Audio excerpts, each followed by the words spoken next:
شروع کرتی ہوں اللہ کے نام سے جو بڑا مہربان نہایت رحم کرنے والا ہے۔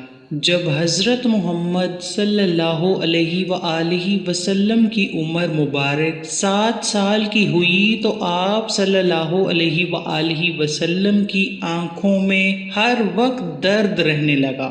آپ کی یہ حالت دیکھ کر آپ کے دادا حضرت عبد المطلب بہت ہی دکھی اور پریشان رہنے لگے۔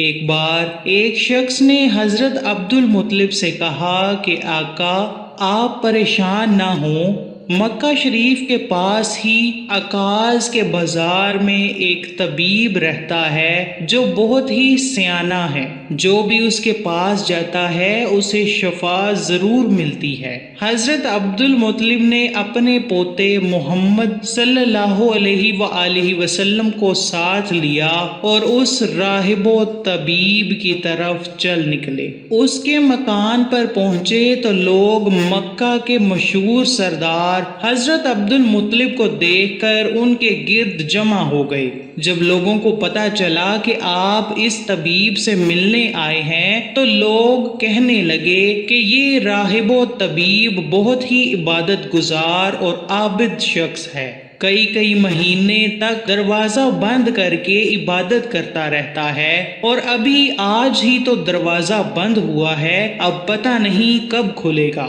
یہ سن کر حضرت عبد المطلب بہت پریشان ہوئے کہ میں تو اپنے پوتے کی آنکھیں دکھانے آیا تھا۔ تھوڑی ہی دیر گزری تھی کہ اچانک اس طبیب کا مکان ہلنے لگا جیسے زلزلہ آیا ہو۔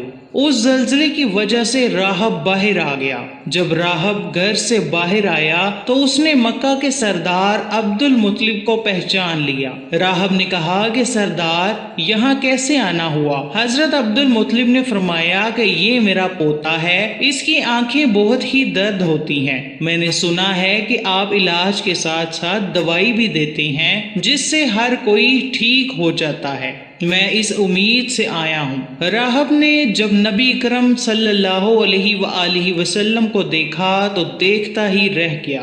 وہ گھر گیا، غسل کیا، نئے کپڑے پہنے، خوشبو لگائی، پھر آسمانی کتاب کے کچھ صفات لیے آپ کے پاس آ کر کھڑا ہو گیا۔ راہب کبھی کتاب کے الفاظ کو دیکھتا تو کبھی آپ کے چہرہ انور کو دیکھتا ہی جاتا۔ پھر راہب نے کہا کہ اے محمد، میں گواہی دیتا ہوں کہ آپ اللہ تعالیٰ کے آخری نبی ہیں، آپ کے بعد اس دنیا میں کوئی نبی نہیں آئے گا۔ اللہ اکبر! ابھی تو نبوت کا اعلان بھی نہیں ہوا تو راہب محمد کے دین ہونے کی پہلے ہی گواہی دے رہا ہے۔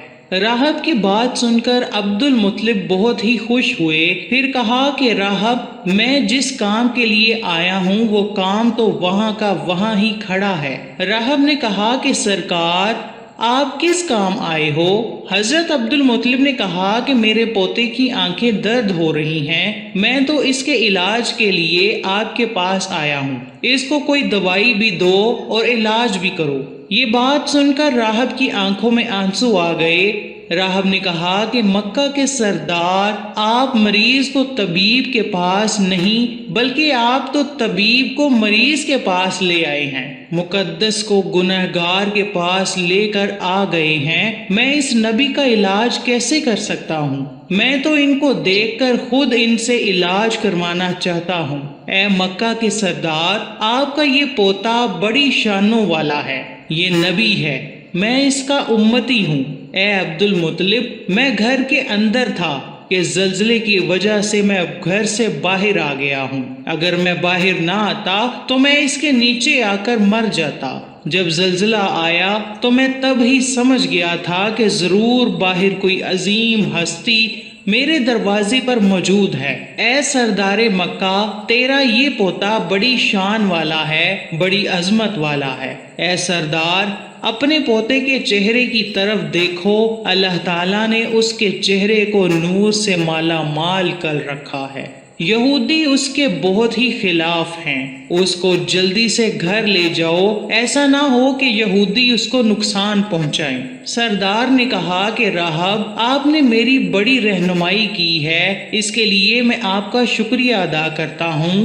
لیکن میں جس بیماری کا علاج کروانے کے لیے آیا ہوں اس بیماری کا علاج تو نہیں ہو سکا۔ یہ سن کر راہب مسکرا دیا، اے مکہ کے سردار، اس کی دوائی تو خود آپ کے پوتے کے پاس ہے۔ آپ اپنے پوتے کا لعاب دہن نکال کر اس کی آنکھوں کو لگائیں۔ جب نبی اکرم کی آنکھوں کو آپ کا لعاب دہن لگایا گیا تو وہ خود ہی ٹھیک ہو گئیں۔ سبحان اللہ۔ آپ صلی اللہ علیہ وآلہ وسلم کی آنکھوں کی درد جاتی رہی۔ یہ ماجرا دیکھ کر حضرت عبد المطلب بہت ہی حیران ہوئے۔ سارا مجمع یہ دیکھ کر حیران و پریشان ہو گیا اور مکہ میں یہ خبر جنگل کی آگ کی طرح پھیل گئی کہ راہب نے عبد المطلب کے پوتے کو آخری نبی کہا ہے اور ان کے لعاب دہن میں بیماریوں کا علاج بھی ہے۔ جاتے جاتے حضرت عبد المطلب نے راہب سے پوچھا کہ آپ کون سی دوائی یا دعا دیتے ہیں کہ جس میں اللہ تعالیٰ نے اتنی تاثیر رکھی ہوئی ہے۔ راہب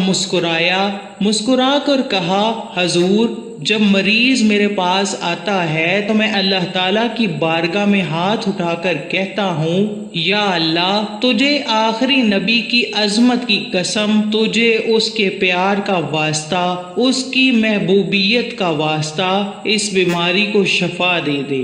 پھر میں مریض کو دوائی دیتا ہوں تو اللہ تعالیٰ بیمار کو شفا دے دیتا ہے۔ اے اللہ پاک، تمام مریضوں کو حضور اکرم صلی اللہ علیہ وآلہ وسلم اور ان کی آل و اولاد کے صدقے سے شفائے کاملہ عطا فرما۔ کمنٹ سیکشن میں آمین ضرور لکھیے گا۔